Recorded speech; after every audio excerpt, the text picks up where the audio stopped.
What is up, everybody? It is Alex from Heaven, New York, calling from Zoom again, and this time we return with Richie Cavalera of the Almighty Incite. Always great to be able to speak with you. Thanks for coming back on the show. Good to see you, brother. All is well, man. Thanks for having me back. Yeah, dude, it's always great to see you. We did cross paths a lot, even, before the pandemic and even, post-pandemic, seeing you on the road and everything like that. But this is like the first interview we did, I think, since Build to Destroy. I think I interviewed you twice on that cycle. And then, so it's great to finally be able to talk to you again, like almost 2 albums later. Yeah, and I think that was one of the first video podcasts that you had done too back then. So it was like really getting going with you two and us, man. It was dope. Yep. Started in as early as like the summer of 2017 or something like that. Like it just started. Yes. So you're an OG. You're an OG. You can Yes. we can legally gatekeep each other. I think that's what we can do. It's always good to see you, man. I know we haven't caught up on tour as much, so this is cool. Yeah, to have this and yeah, absolutely. rap on some music. Yeah, and we can finally do an interview without like the sound tests in the background or security and all that jazz. But I love the title of Savage New Times. I just think that like that's just a really, because savage is like a common term we hear in metal now, and then just to have that factuated with the world that we live in, or the new times that we're in, it's just perfect, and that demonstrates it. And that's something I've always liked about Incite, where like I look at the titles: All Out War, The Slaughter, Built to Destroy, Wake Up Dead, and Savage New Times. Every album title hits hard. Was this sort of picking up where you left off after Wake Up Dead, or was this new uncharted territory and a new beginning for Incite? I think you began to see the new beginning of Incite with Wake Up Dead. You knew Drew, and replacing him and taking the writing away from what he was doing and giving it to Lennon and Lane.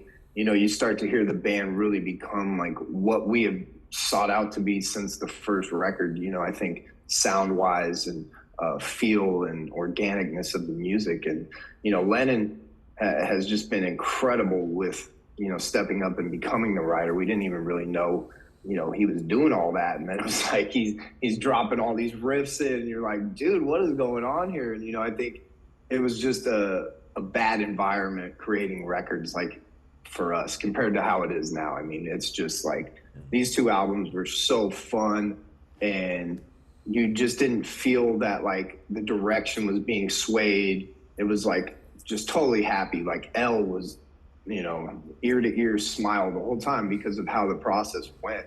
The openness, the ability for each guy to speak their mind, and it created what you're hearing. And I think that's like this fresh rebirth of Incite, compared to what we were doing. And yeah, our album titles are always rad. And L actually came up with this one. He had never really spoken up about an album title before, so that was cool to have him give that after he listened to the record and read all the lyrics and everything, and that was like the vibe that he came out with it. So I'm really stoked on everything as far as the record and the music go.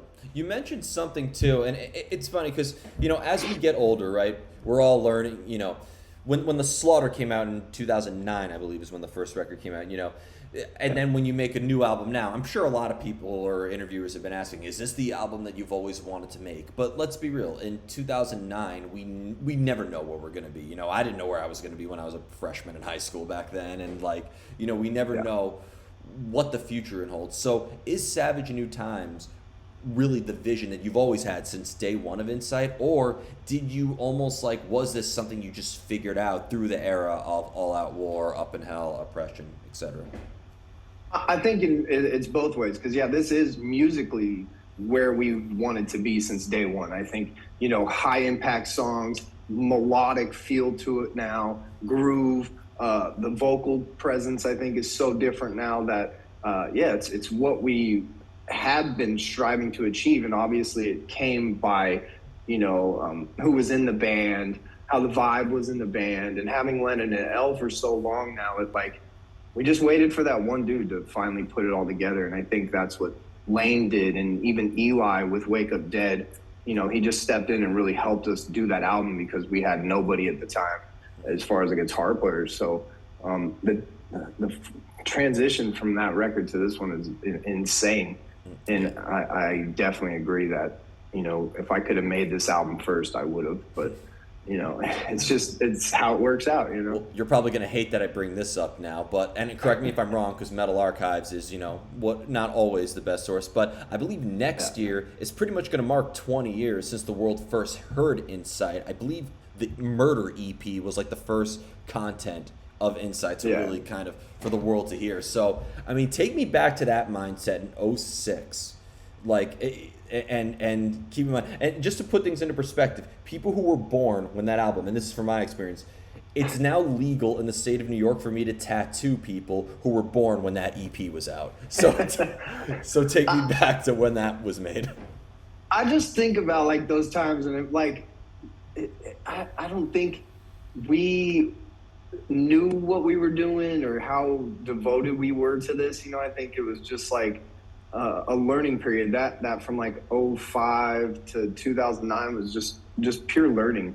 You know, we weren't that good. We were just a mess. There was no cohesiveness in the band. No messaging was the same. It was just a you know, homies and buddies just playing, you know. And I think as we started touring and, you know, really looking at it, you know, I think that's why that first initial lineup just completely imploded. You know, I think everybody had this like vision of like being famous and huge, and here I am going, that's not how it works, guys. You know, it's a long, hard road. And I think not one guy, maybe just the drummer actually, yeah, he's still in music, and everybody else is just doing whatever kind of lifestyle now. So, you know, that clearly weren't the guys, you know. So I think once '09 came in, the Slaughter was developed, and we had, you know, Zach and Luis and Kevin as like actually a formidable lineup, professional dudes, you know, really invested in what they're doing. You know, that's when, to me, the band began to really be a band into what it came in today, you know. So, yeah, geez, those early years, man, were nuts. You know, we just tried to do whatever we could. We'd burn CDs from show to show in the van. We'd staple pieces of paper as like an album booklet, you know. So I don't think, you know, I put too much like regard into those years as far as music goes. It was more just like trying to figure out a band touring. You wouldn't change him for anything though, right? Oh, not at all. I mean, those are some of the best memories I ever had. We were all, you know, 19, 18, you know, our guitar player was only 17. So we had to have him sign legal guardianship to the bass player at the time. So it was, you know, a total different landscape than having, you know, 4 dudes now, all professional, doing this for the love of music and doing it to succeed now, rather than just like, hey, let's just fucking party and get fucked up and travel, you know? Absolutely. There's one question I want to ask. It's kind of like the more, you know, typical like cliche marketing, you know, question, but I got to ask it. I'm sure every interview is addressing this one. But Summer Slaughter coming up. I'm so stoked that you guys are on, and I was even more stoked to see that Jasa's running the show after the way he was able to revive Milwaukee Metal Fest. I know some people had some things to say about the lineup over the years and things, but Summer Slaughter has changed a lot, because I remember when it was a real classic death metal, like, you know, where they had Cannibal Corpse and Morbid Angel and Cephalic Carnage, and I think Incantation like played a day. Yeah. But then it was like predominantly like deathcore, where they would, you know, bring out the Whitechapels and the Suicide Silences and the Lorna Shores and all that. But now to see it, to have you guys on there, as well as, you know, Hatebreed, Bleeding Through, and a lot of other fucking kick-ass bands, some that are throwback and some are like new faces of hardcore. Like, I'm just wondering, what is the sort of mindset of Summer Slaughter? Is it taking more of like the sort of hardcore approach? Because I feel like Chaos and Carnage, that tour, is more of what Summer Slaughter used to be now. So yeah, I feel like the evolution of that tour, you know, obviously it's tried to keep up with the popular music, I think, at that time. And, you know, I think it just became a fun thing for trolls and people online to just talk crap about it in general, even if they go to it. I look forward to that more than the lineup at times. What people are gonna say. I think that's literally where it's at. But I, like you said, with Milwaukee Death Fest and, you know, Jamie being a part of it, I think it will, gain that traction as being a respected festival touring thing like it used to be. Because yeah, you see what he put together, and it is a killer lineup. It you 100%. know, we're not a hardcore in any way. We're just a heavy metal band. So that right there, he's already at least, setting the tone of the night with a good, solid, heavy vibe. And then you have Fugitive, who also is this real, kind of like power trip, heavy metal, guitar player, obviously the same. So I love what he's done with it.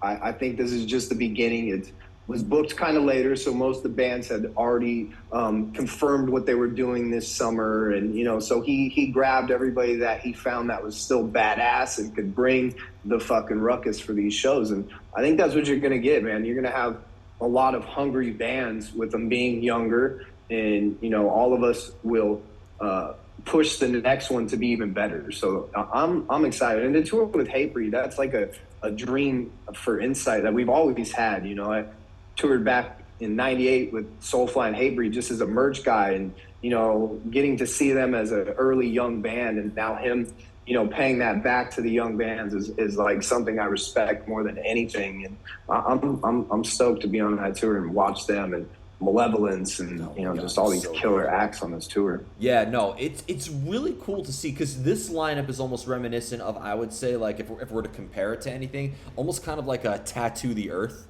sort of lineup, that sort of age, or maybe even like an old, like maybe 2003, 2004 Ozfest era, like Hatebreed bleeding through the metalcore sort of scene, and then Malevolence, if they were around at that time, definitely would have been big in that like era. So it's cool to see like Chaos and Carnage do what Summer Slaughter used to do, and then Summer Slaughter kind of do what like an older festival used to do. I agree, and again, it comes back to Jamie. I think just being very wise in music and understanding what needs to be done to get the wheels moving again for that festival to be, big. I think it has a chance, and people want a badass touring festival. Yeah, and that festival's always been diverse. I mean, Dillinger Escape Plan headlined one year, Arch Enemy headlined one year, Between the Buried and Me headlined one year. So as long as if it's heavy, it's Summer Slaughter. That's what I think too, man. And Snuffed on Sight is no just laughing matter of a band. They're gonna bring some heavy shit, So I think they're as heavy as anybody that's been on that tour. So I think people will get a fucking killer show every night. And I'm excited to see what Fugitive brings. I mean, my sort of like analogies are always weird, but like the way that we went from Joy Division to New Order, I feel like we're gonna have Power Trip to Fugitive. I think that's sort of like the thrash metal version of that story in a way.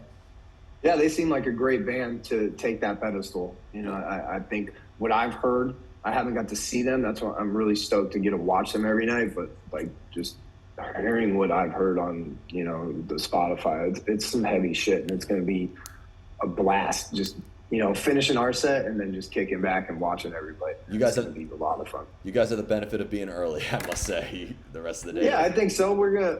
I mean, damn. To me, I think we're a hell of a band to be the starting band. So we haven't really played much in the last 2 years. So for us, we're gonna put everybody on their toes. We're there to be camaraderie and a festival and a packet, but we're there also to kick all their asses at the same time. You always will, man. Again, like what I've always loved is that I feel the music live go through you, if that makes sense. So it's not like you're playing with us, but you're also playing through us. That's how an Incite show goes.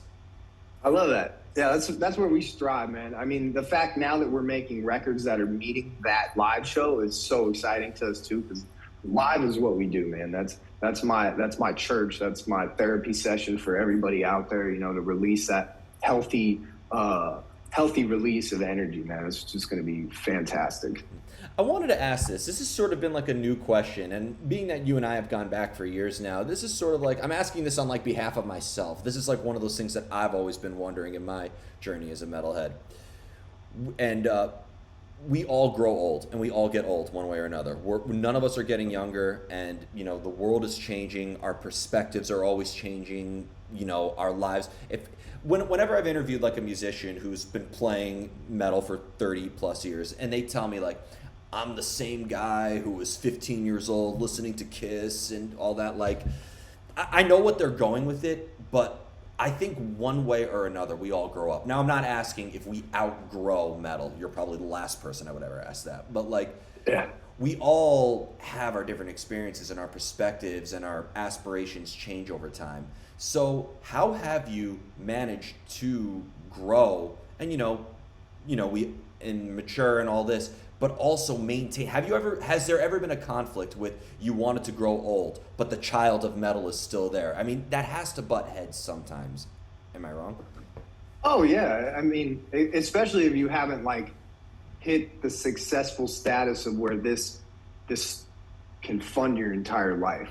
You know, that's where I think it becomes really difficult. Where you get out of your 20s and you're like, damn, I'm in my 30s, and I'm kind of still where I was, in terms of my lifestyle that I was, when I started the band. So that's always a scary thing, to where your mind's like, man, did I just waste my time and I could have went to school and been a doctor, lawyer? But then, you play a show or create a song and you're like, oh, hell no, I'm doing exactly what I should still be doing. And I'm going to ride this till the wheels fall off, as they say, Yeah. But I've definitely changed. I've grown up. I've grown more professional, I think. I've grown to love and appreciate every chance I get doing music, whether it's, creating a song or playing live. I think the COVID experience was like that big shock to everybody. Like, you could lose this, and it can just be taken away. And it's something too important, I think, to anybody that really loves performing and being an artist to lose. So I had that moment that really just like regrounded me, refocused me, rebuilt my energy for making music and doing the grind, Yeah.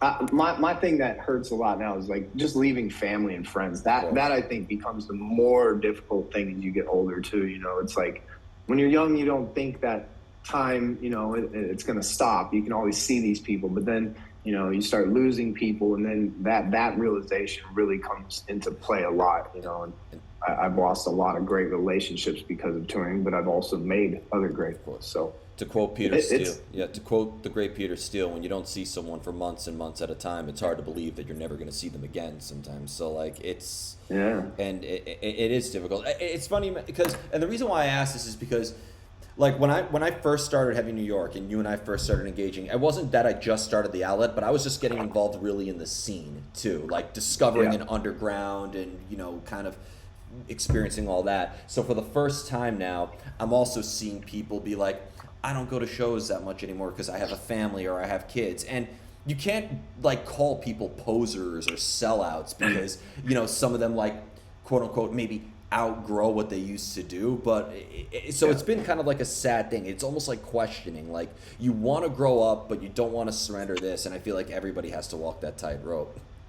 Oh yeah, and it's hard when you're, approaching 40, you got like a wife and kids, to really have that same anger that you had maybe when you were 20 years old, so you can't be on a record talking about how pissed you are at, like, these certain things, because that's shit a kid does. You have to adult and grow up and change all of that aspect too. I find it funny, like some of the more successful metal guys, watching them try to make new albums now, like with this rage and anger and hate. It's like, dude, you're sitting on your couch and your slippers and you got the grandkids on you, and it just doesn't perceive the same. So that's also a change that we all have to deal with and accept, and grow with as well.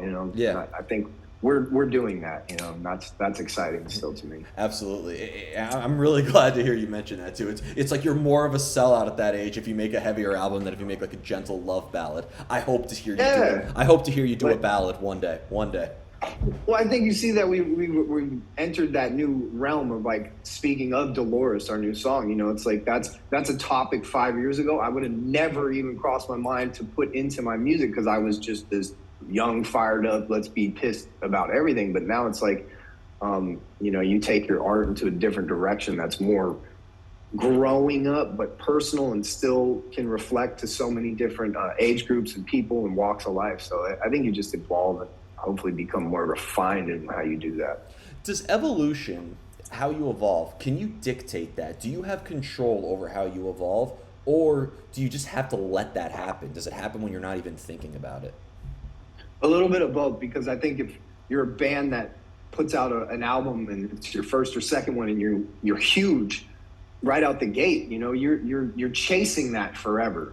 You're never going to have that freedom to just be like, oh, I'll make whatever. No, you're always going to make your 8th album and be like, oh, it's reminiscent of our first album. You know, you see that very cliched by a lot of bands that will say that, you know, because they're forever going to have to chase that, because that's what their crowd expects and wants and will always remember is like what they were as a band. So for us, we haven't had that huge moment where this album blew up, so now we're going to chase that. We are always able to walk in the studio or walk into writing and just create whatever we feel and not have that, oh, we have to replicate that first album that was so big. And, you know, we just don't do that. Now you hear us creating better and better music and growing at a nice pace. And, you know, I could have went a little faster, but still it's like, it's comfortable for us. And I think the music is showing that.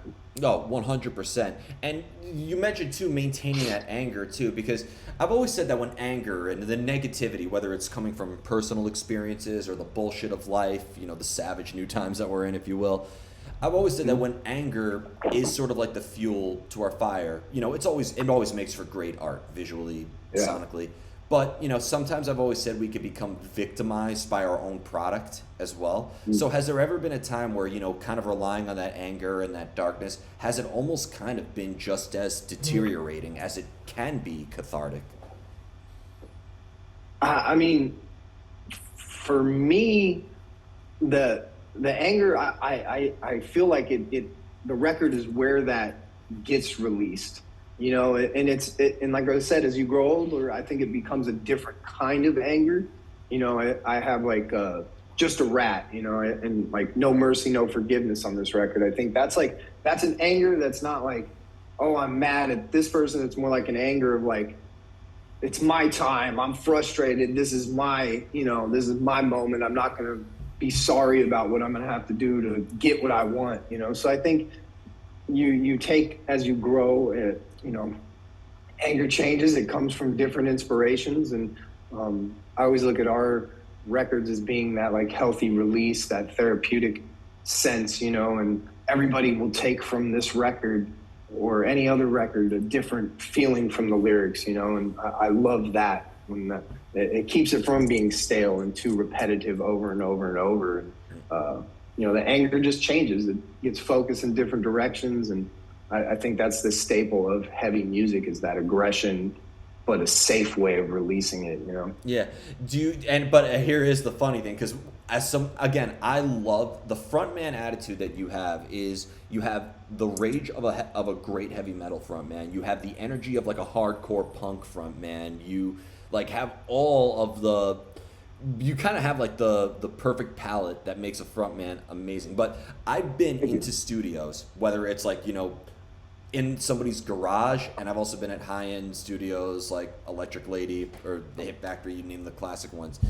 Every studio is a very static, very controlled environment where you're doing hundreds of takes of the same thing. How do you, in a setting like a studio, bring that raw energy and bring that intense chaos into the record when you're in an atmosphere that's anything but? Yeah, for like me personally, I've always looked at it like, you know, one way is being the person that actually writes the lyrics or actually writes the music. I think that's a huge inspiration. You know, I've never been one to like have Lennon write lyrics and then I'll go sing them and try to put his emotion into that. You know, that's never worked for me, especially in the studio. So when I'm singing something that is truly personal to me, I can navigate right into that stage presence mode. And another way is the producer.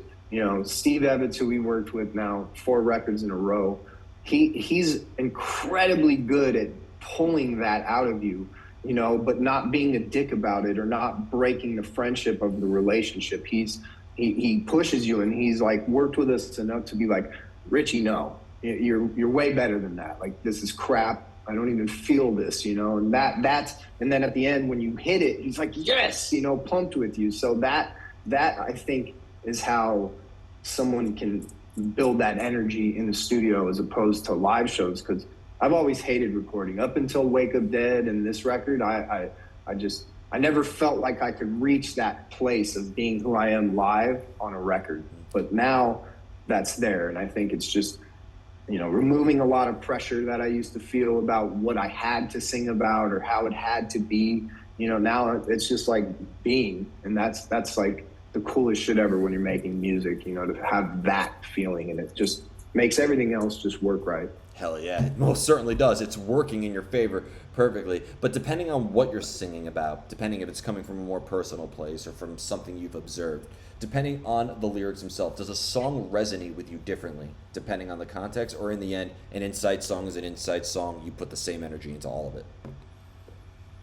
A little bit of both. I think any song, it was some part of my life or some moment that happened that when I'm performing it will always re-trigger that. I think obviously the farther away in years you get away from that song, it changes a little bit, because you've performed it so many times, but you find that thought in your mind where it could be this dude's first time hearing it. So you want him to feel the first way you did it every time, like that. I'm big on that. I don't ever want to change my emotional state, because that's what music has been so great for me, is keeping that calm sense in my regular life, but to give it out over here. So I think that's been how I've managed that.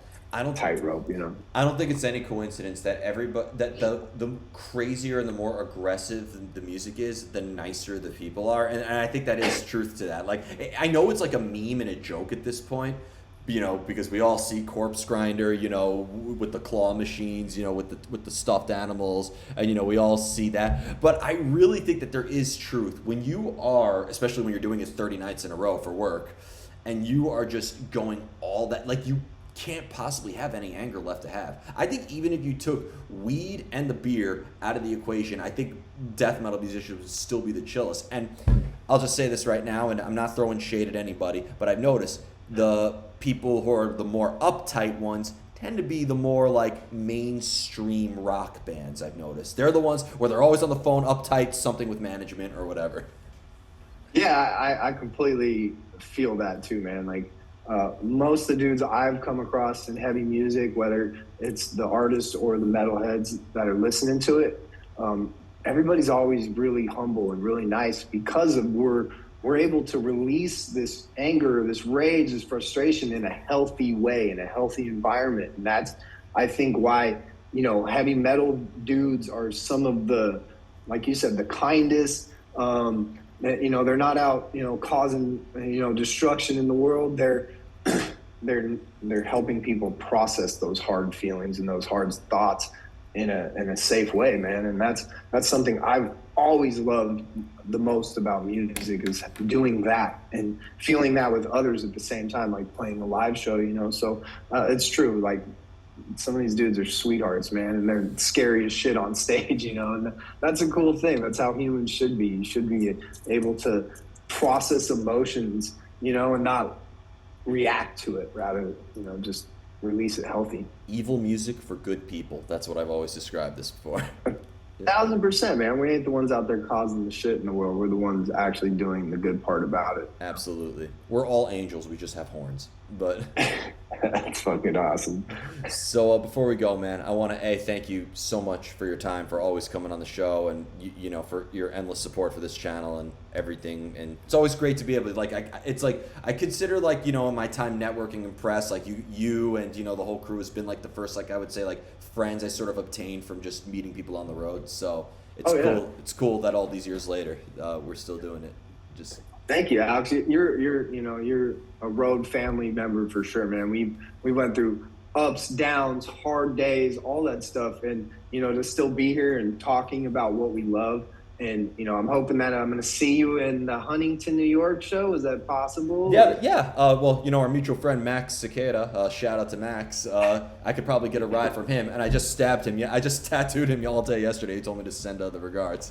So yes, I'm gonna have my fiance out there, and I want to get her to Duff's and do all the ritual stuff, that we always try to get into. But yeah, I'd love to see you there, man. It's been too long, and all the best. Hell always. Yeah, man. Thank you so much. Everybody, we are here with Incite. Be sure to pick up Savage New Times. Perfect record for the times. We'll see you next time on Heavy New York.